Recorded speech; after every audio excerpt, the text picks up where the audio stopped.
Hello दोस्तों, स्वागत है आपका मेरे यूट्यूब चैनल परीक्षा प्लान में। प्रीवियस ईयर के क्वेश्चंस की सीरीज में आज सीडीपी के क्वेश्चंस को सॉल्व करेंगे। वीडियो शुरू करने से पहले एक रिक्वेस्ट है कि वीडियो को लाइक और चैनल को सब्सक्राइब करना ना भूलें। चलिए वीडियो को शुरू करते हैं।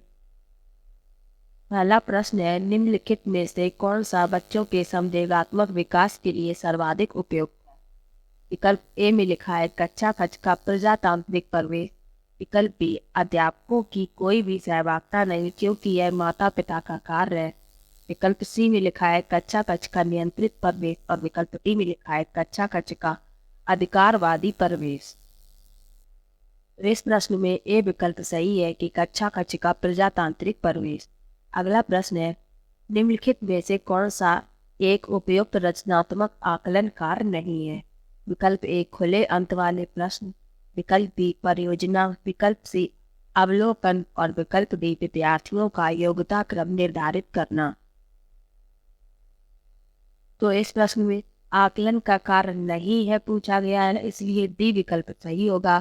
हम विद्यार्थियों को योग्यता क्रम में निर्धारित नहीं कर सकते क्योंकि शिक्षक के लिए सभी विद्यार्थी एक समान है और उनको योग्यता क्रम में निर्धारित नहीं करना है। अगला प्रश्न है, एक प्रभावशाली अध्यापक होने के लिए यह महत्वपूर्ण है। विकल्प ए, पुस्तक से उत्तरों को लिखाने पर बल देना। विकल्प बी, समूह गतिविधि की बजाय वैयक्तिक अधिगम पर ध्यान देना। विकल्प सी, विद्यार्थियों के द्वारा प्रश्न पूछने के कारण उत्पन्न व्यवधान की अनदेखी करना। और विकल्प डी, प्रत्येक बच्चे के संपर्क में रहना। तो इस प्रश्न में डी विकल्प सही है कि प्रत्येक बच्चे के संपर्क में रहना, क्योंकि हम जब प्रत्येक बच्चे के संपर्क में रहेंगे तभी तो बच्चे की कमजोरियों को सही से पहचान पाएंगे। अगला प्रश्न है, बच्चों के अधिगम को सुगम बनाने के लिए अध्यापकों को एक अच्छे कक्षाई परिवेश का सृजन करने की आवश्यकता होती है। इस प्रकार के अधिगम परिवेश का सृजन करने के लिए नीचे दिए गए कथनों में से कौन सा सही नहीं पर बहुत ही ज्यादा ध्यान रखना है। विकल्प ए, बच्चे के प्रयासों को स्वीकृति। विकल्प बी, अध्यापकों के अनुसार कार्य करना। विकल्प सी, बच्चे को स्वीकार करना। और विकल्प डी, अध्यापक का सकारात्मक रुख। इस प्रश्न में बी विकल्प सही है, अध्यापकों के अनुसार कार्य करना। अगला प्रश्न है, लड़कों एवं लड़कियों के विषय में कुछ कथन नीचे दिए गए हैं, आपके अनुसार इनमें से कौन सा सही है? विकल्प ए, लड़कों को घर के बाहर कामों में सहायता करनी चाहिए। विकल्प बी, लड़कों को घर के कामों में सहायता करनी चाहिए। विकल्प, सभी लड़कों को विज्ञान तथा लड़कियों को गृह विज्ञान पढ़ाया जाना चाहिए। और विकल्प डी, लड़कियों को घर के कामों में सहायता करनी चाहिए। इस प्रश्न में बी विकल्प सही है कि लड़कों को घर के कामों में सहायता करनी चाहिए। अगला प्रश्न है, एक बच्चे की कॉपी में लिखने में विपरीत छवियां, दर्पण छवि आदि जैसी गलतियां मिलती हैं। इस प्रकार का बच्चा लक्षण प्रदर्शित कर रहा है। विकल्प ए, अधिगम में अशुद्धता के। विकल्प बी, अधिगम में असतता के। विकल्प सी, अधिगम में कठिनाई के। और विकल्प डी, अधिगम में समस्या के। तो इस प्रश्न में बी विकल्प सही है, अधिगम में असक्तता के। अगला प्रश्न है, विद्यार्थियों के ज्ञान अर्जन में सहायता करने के क्रम में अध्यापकों को किस प्रकार ध्यान केंद्रित करना चाहिए? विकल्प ए, सुनिश्चित करना कि शिक्षार्थी सब कुछ याद करे।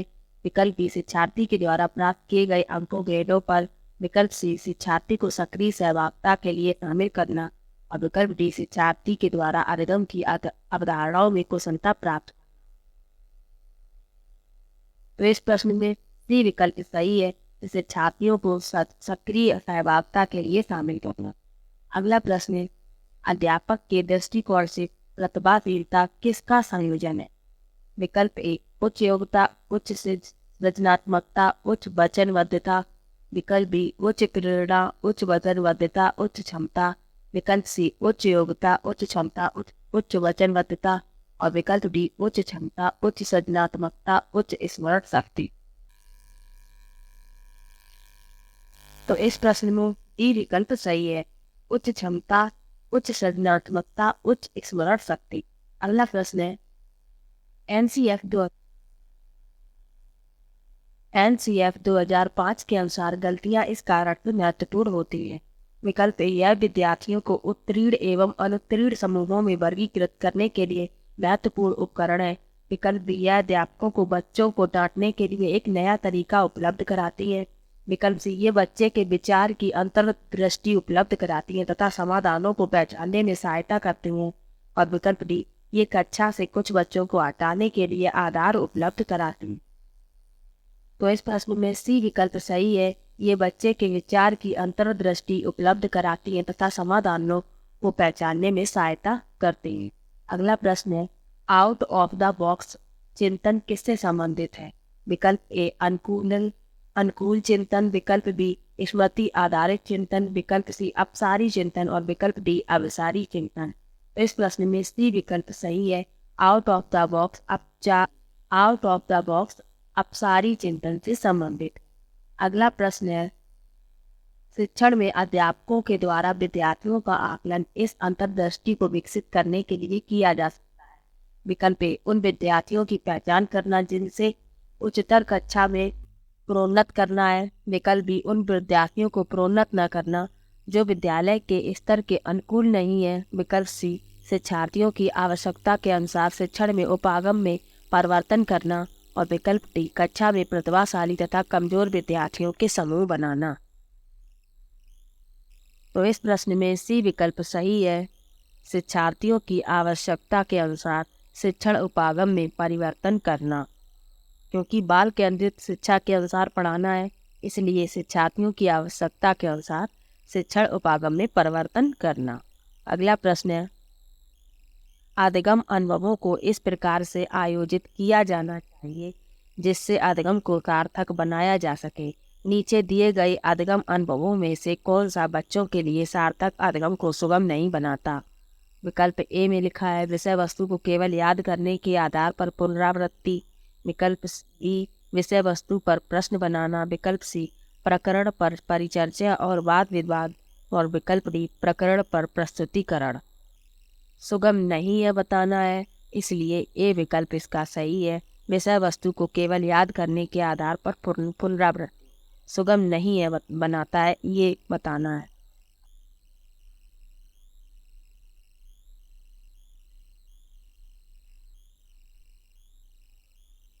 बच्चों को शाब्दिक या गैर शाब्दिक दंड देने का परिणाम है। विकल्प ए, उन्हें कार्य करने के लिए प्रेरित करना। विकल्प बी, बच्चे की छवि की सुरक्षा करना। विकल्प सी, उनके अंकों में सुधार करना। और विकल्प डी, उनके स्वयं के प्रति अवधारणा को नष्ट करना। तो इस प्रश्न में डी विकल्प सही है। शाब्दिक और गैर शाब्दिक दंड देने से बच्चों के अंदर भय उत्पन्न हो जाता है। अगला प्रश्न है,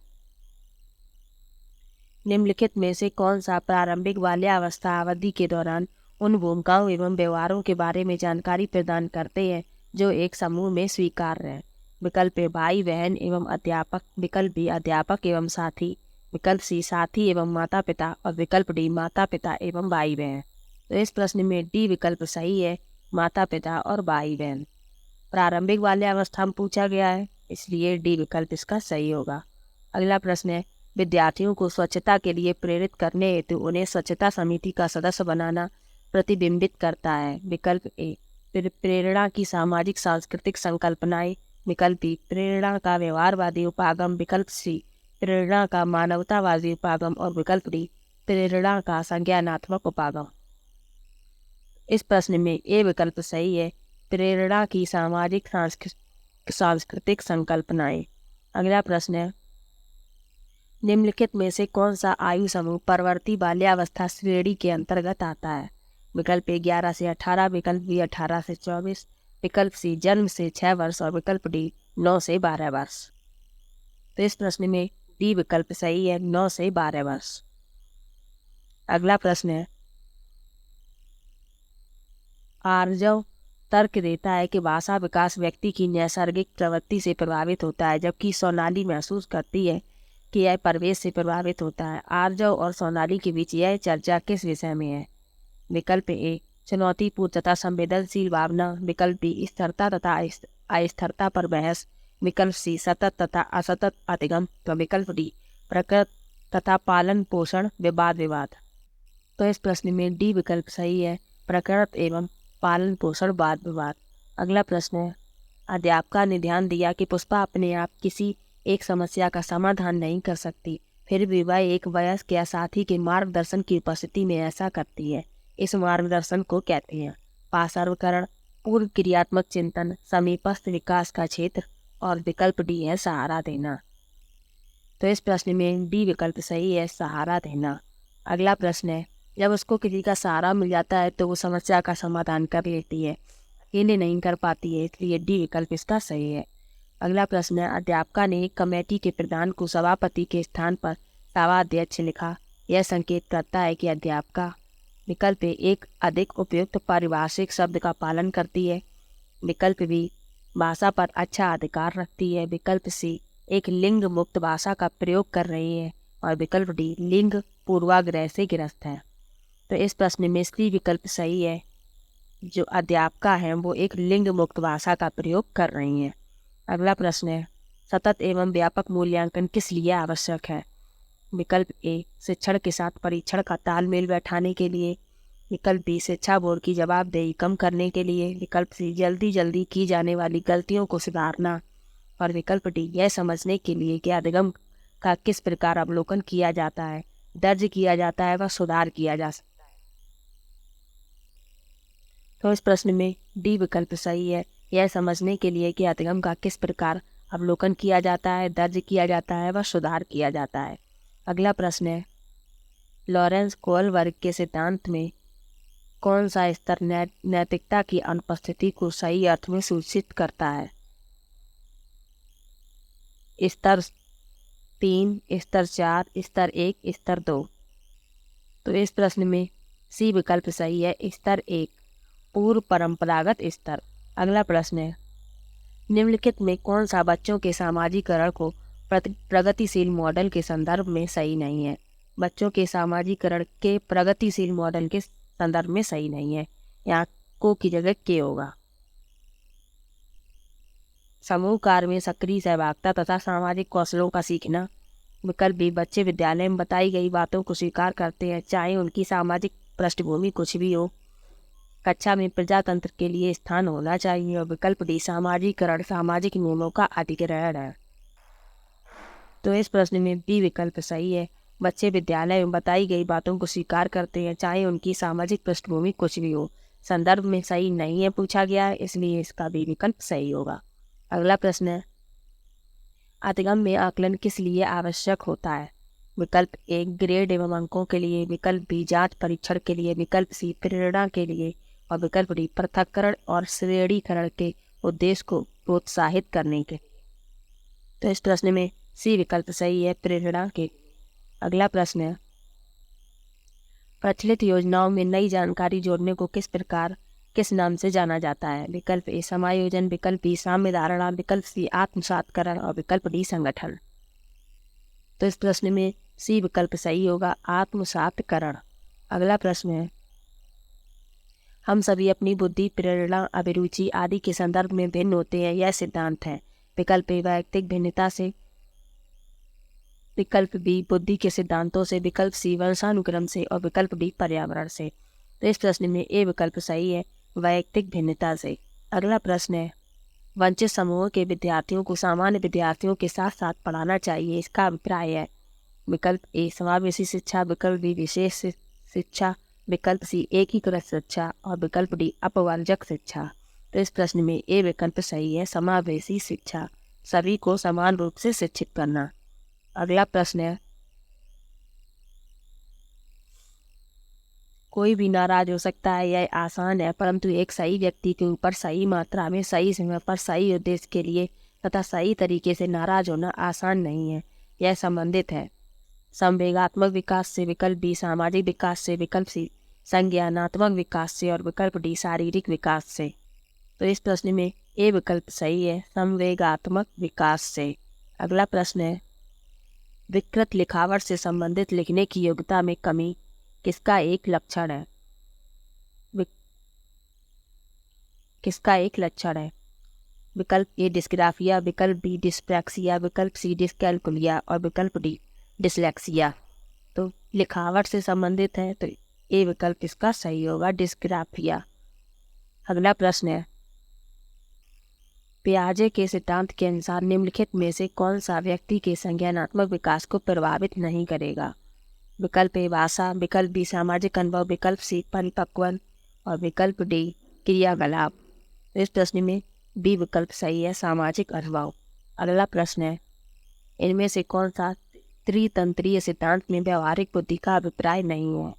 विकल्प ए पर्यावरण का पुनर्निर्माण करना, विकल्प बी केवल अपने विषय में व्यवहारिक रूप से विचार करना, विकल्प सी इस प्रकार के पर्यावरण का चयन करना जिसमें आप सफल हो सकते हैं और विकल्प डी पर्यावरण के साथ अनुकूलन करना। तो इस प्रश्न में बी विकल्प सही है, केवल अपने विषय में व्यवहारिक रूप से विचार करना। वीडियो कैसा लगा कमेंट बॉक्स में ज़रूर बताइएगा। वीडियो को लाइक और चैनल को सब्सक्राइब करना मत भूलिएगा। Thank you.